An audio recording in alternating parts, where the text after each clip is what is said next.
किसी को तो फाइट करने की ज़रूरत है। लोगों के मन में शंका है, वही शंका प्रेस कॉन्फ्रेंस के माध्यम से वहाँ पे मैं आगे लेके आ रहा हूँ। जो कंपनी रिस्पॉन्सिबल है, जैसे VSR रिस्पॉन्सिबल है, उसको अगर कोई सपोर्ट कर रहा है, उसको अगर कोई बचा रहा है, वो भी एक कॉन्स्पिरेसी हो सकती है। अगर इस इन्वेस्टिगेशन को न्याय देने की जरूरत है तो इंडिया के सबसे पावरफुल लोग, जैसे कि इस देश के प्रधानमंत्री साहब नरेंद्र मोदी जी और अमित शाह जी ही अजीत दादा को न्याय दे सकते हैं। रोहित पवार की एक बहुत महत्वपूर्ण पत्रकार परिषद नवी दिल्ली में हुई। यह उनकी चौथी पत्रकार परिषद थी जो अजीत पवार के विमान अपघात के संदर्भ में थी। इस पत्रकार परिषद में उन्होंने जो सनसनीखेज खुलासा किया, जो आरोप लगाए, वो बहुत चौंकाने वाले हैं। उन्होंने कहा कि इस VSR कंपनी से जिन लोगों का रिश्ता है वो बड़े देश के व्यवसायिक है, बिजनेसमैन है, उद्योगपति है, और हो सकता है कि ये पॉलिटिकल कंस्पिरेसी हो या फिर कमर्शियल कंस्पिरेसी। ये नया आरोप उन्होंने जड़ दिया है, जिसकी वजह से इन पत्रकार परिषद पर बड़ी चर्चा हो रही है। इसके अलावे वो ये कह रहे हैं कि हर पत्रकार परिषद को, प्रेस कॉन्फ्रेंस को बाकायदा भारी मात्रा में ट्रोल किया जाता है, बहुत तेजी से, बहुत तुरंत पद्धति से, और यह करने की वजह हमारे मन में यह शंका निर्माण हो रही है कि जो ट्रोलर्स है वो भाजपा से संबंधित रिलेटेड है, तो शायद इस कंस्पिरेसी में कहीं भाजपा तो शामिल नहीं। यह सवाल उन्होंने दरअसल इस पत्रकार परिषद में पैदा किया, पूछा, और यह भी कहा कि देश के सबसे बड़े पावरफुल पंतप्रधान नरेंद्र मोदी और केंद्रीय गृह मंत्री अमित शाह इस पूरे मामले का संज्ञान ले, इस मामले में वो दखल दे और इस संपूर्ण प्रकरण की इन्वेस्टिगेशन तेजी से हो, इस प्रकार से उन्होंने विनती की और एक ईमेल भेजा। नमस्कार, मैं Manoj Boyar Navbharat live digital channel में आपका स्वागत करता हूं। दरअसल अजीत पवार के इस फ्लाइट एक्सीडेंट से, प्लेन क्रैश की वजह रोहित पवार लगातार सामने लाने की कोशिश कर रहे हैं। अजीत पवार के इस प्लेन क्रैश को लेकर जो 4 प्रेस कॉन्फ्रेंसेस लगातार हो रही है, आप देखिएगा कि केवल मुंबई में वो प्रेस कॉन्फ्रेंस नहीं कर रहे, तो वह नई दिल्ली में भी इस प्रेस कॉन्फ्रेंस को कर रहे हैं। मुंबई में 2 और नई दिल्ली में 2। मुंबई में पहले करते, बाद में दिल्ली में करते। वजह क्या होगी? या तो केंद्र सरकार का ध्यान आकर्षित करना, जो रसूखदार इस देश के लोग हैं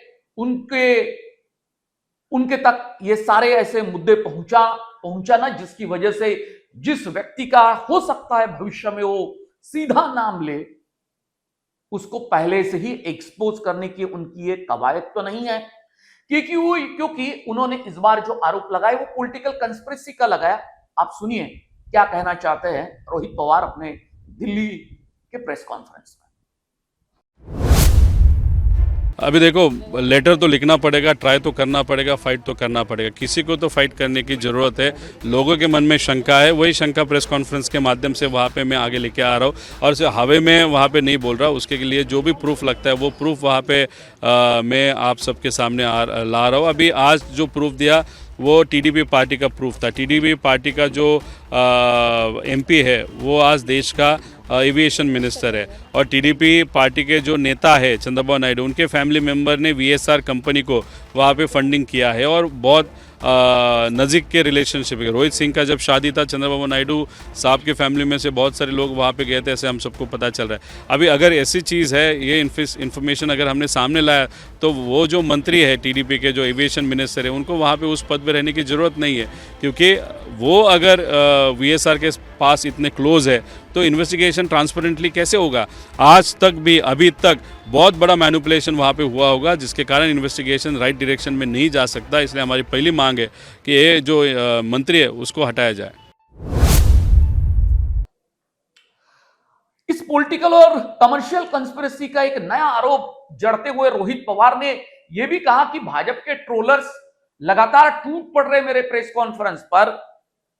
शायद भाजपा तो इसमें, इस कंस्पिरेसी में शामिल तो नहीं है। रोहित पवार ये भी डाउट पैदा करते और दूसरी ओर ये भी कहते कि नरेंद्र मोदी और अमित शाह ही इस संपूर्ण प्रकरण को न्याय दे सकते, वो इस इन्वेस्टिगेशन को आगे बढ़ाए। बड़ी धीमी गति से इन्वेस्टिगेशन शुरू है। अब यह सवाल पैदा होता है कि एक तरफ भाजपा को कोसना और दूसरी तरफ भाजपा के शीर्षस्थ नेतृत्व पर विश्वास रखना कि वो इस पूरे मामले को न्याय दे, वो दखल दे, वो पूरा अभ्यास करे, और वही कर सकते हैं क्योंकि वो देश के सबसे बड़े पावरफुल राजकीय नेता है, सत्ता में बैठे हुए हैं। क्या कहा रोहित पवार ने, ये भी सुनिए। इसमें दूसरी बात ऐसे है कि जो कंपनी रिस्पॉन्सिबल है, जैसे वीएसआर रिस्पॉन्सिबल है, उसको अगर कोई सपोर्ट कर रहा है, उसको अगर कोई बचा रहा है, वो भी एक कॉन्स्पिरेसी हो सकती है। इसलिए इतने पावरफुल लोग इस कंपनी के पीछे है, डीजीसीए के बहुत बड़े अधिकारी इसके पीछे है। तो मुझे लगता है अगर अजीत दादा को हमको न्याय देना है तो महाराष्ट्र के लोग, इस देश के लोग वहां पे प्रयत्न कर रहे हैं, वहां पे उनकी आवाज वो वहां पे बोल रहे हैं। लेकिन अगर इस इन्वेस्टिगेशन को न्याय देने की जरूरत है तो इंडिया के सबसे पावरफुल लोग, जैसे कि इस देश के प्रधानमंत्री साहब नरेंद्र मोदी जी और अमित शाह जी ही अजीत दादा को न्याय दे सकते हैं। रोहित पवार की ये दो स्टेटमेंट इस प्रेस कॉन्फ्रेंस में बड़े इंपॉर्टेंट है, महत्वपूर्ण है। इसके अलावा रोहित पवार ने यह भी बताया है कि केवल देश के वीएसआर कंपनी के समर्थन में उतरे या बैकग्राउंड में काम कर रहे देश के बड़े उद्योगपति, जो कि अलग अलग पार्टियों को मदद करते हैं इलेक्शन में, अलग अलग राज्य में हैं, जो अलग अलग पार्टियों के साथ में कनेक्टेड है, रसूखदार है, बड़े प्रभावशाली है, वो वीएसआर के पीछे डट के खड़े हैं। वीएसआर पे आरोप तो उन्होंने लगाया और डीजीसीए पे भी आरोप लगाया। रोहित पवार का कहना है कि डीजीसीए में जो अधिकारी है बड़े, वो भी इस कंस्पिरेसी में शामिल हो सकते हैं। अब डीजीसीए ये देश के विमान व्यवहार को, इस पूरे डिपार्टमेंट का संचालन करती है, दिशा निर्देश, नए कानून बनाती है, नए नियम बनाते हैं, और इस नियम को का पालन भी कड़ाई से करना होता है। लेकिन जिस तरीके से वीएसआर कंपनी पर डीजीसीए मेहरबान होने का आरोप रोहित पवार ने लगाया है, तो आप सोचिएगा कि इस डीजीसीए के अगल बगल में भी उन्होंने कई डाउट्स निर्माण किए हैं, जिसकी वजह से वो डीजीसीए के साथ, मतलब वीएसआर के साथ साथ डीजीसीए पर भी अपना शिकंजा कसना चाहते हैं। लेकिन किसी एक पॉलिटिशियंस का नाम उन्होंने नहीं लिया, लेकिन यह जरूर कहा कि अजीत पवार के वह दोस्त है जो वीएसआर के पीछे डट के खड़े हैं। अब वीएसआर का जो मेंटेनेंस का काम था वो प्रफुल्ल पटेल के एक कंपनी के साथ में जरूर था। प्रफुल्ल पटेल का सीधा नाम तो नहीं लिया, लेकिन प्रफुल्ल पटेल के बारे में एक शंका जरूर उन्होंने लोगों के सामने रखी, जनता के। क्या कहना चाहते हैं रोहित पवार की, क्या इस पूरे मामले से संबंधित प्रफुल्ल पटेल है? जिस प्रफुल्ल पटेल पर उन्होंने यह भी कहा था कि दरअसल बाय रोड जाने वाले अजीत पवार ने अपनी यात्रा टाल दी और वो विमान से गए सुबह प्लेन से। उसकी वजह थी कि एक फोन उनको आया, वो प्रफुल्ल पटेल का था। बाकी लोगों ने भी कहा, प्रफुल्ल पटेल ने भी कबूल किया कि वह फोन मेरा ही था और मैंने ही उनको रुकवाया था। लेकिन वो किसानों से संबंधित फाइल के बारे में मैं दस्तखत करने के लिए उस काम के संदर्भ में वहां उनको रुकाया था, उनको फोन किया था, लेकिन मेरा कोई निजी संबंध काम नहीं था। प्रेस कॉन्फ्रेंस प्रफुल्ल पटेल ने जरूर की, लेकिन ये बार बार रोहित पवार ये क्यों कह रहे हैं कि दादा के ही ऐसे एक दोस्त है जो वीएसआर कंपनी को बचाने का काम कर रहे हैं।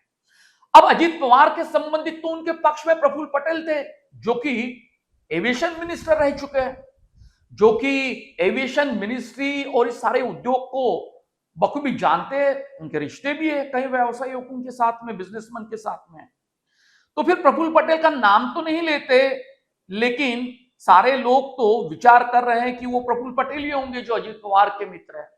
और एक वाकया मैं बताता हूं कि इस कंपनी वीएसआर कंपनी का एक विमान लाया गया था सिंगापुर में, खरीदी किया गया था मुंबई में, बाकायदा उसका लॉन्चिंग हुआ। रोहित पवार ने कहा कि इस लॉन्चिंग के वक्त में एक नेता गए थे जो अजीत पवार के भी मित्र है।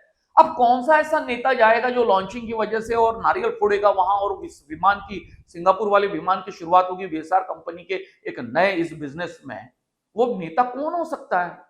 वह भी नेता अजीत पवार का मित्र होने का उन्होंने दावा किया है। अब जो पायलट है उस पर ब्लैकमेलिंग और दबाव का आरोप रोहित पवार ने खुद लगाई है। लगातार इस बड़े जटिल बिजनेस की तकनीकी जानकारी कहां से इकट्ठा कर रहे हैं रोहित पवार पता नहीं, लेकिन हर प्रेस कॉन्फ्रेंस में एक नई नई बातें वो सामने रख रहे हैं।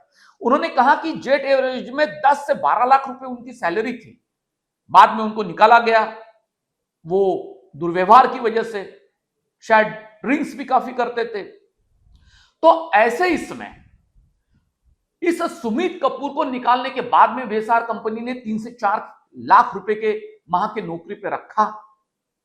उनके साथ में और एक था रोहित सिंह जो कि गैर कानूनी तरीके से फ्लाइट चलाता था, ये तो आरोप उन्होंने पहले भी लगाए थे। तो इस पायलट ये आर्थिक तंगी में था, इस पर कोई जोर जबरदस्ती की थी, ब्लैकमेल उसको किया था या दबाव के तहत उनको ये काम करवाया, साजिश का ये सवाल उन्होंने दरअसल पूछा है। चलिए आगे आगे उनकी पत्रकार परिषद, प्रेस कॉन्फ्रेंस में मुंबई दिल्ली में भी होती रहेगी, लेकिन मुझे लगता है कि एक नाम को एक्सपोज करने की कोशिश उनकी चल रही है। जो राजनेता हैं, बड़े राजनेता हैं, शायद एनसीपी से संबंधित हो सकता है, लेकिन सीधा नाम उनका नहीं लिया जा रहा है, जो शायद आगे नाम लिया जा सकता है। बहुत शुक्रिया, आप नवभारत लाइव के इस डिजिटल चैनल को आप देख रहे हैं। कमेंट बॉक्स में आपकी प्रतिक्रिया जरूर रखिए। हमारे नवभारत लाइव चैनल को आप सब्सक्राइब करिए। इंस्टाग्राम, फेसबुक और एक्स पोस्ट, जो 3 सोशल मीडिया हैंडल्स हैं हमारे नवभारत लाइव के, उसको भी आप फॉलो कीजिए और बेल आइकॉन पर जरूर जाइएगा, जिसकी वजह से आपको लगातार वीडियो के नोटिफिकेशन मिलते रहेंगे। बहुत शुक्रिया, धन्यवाद।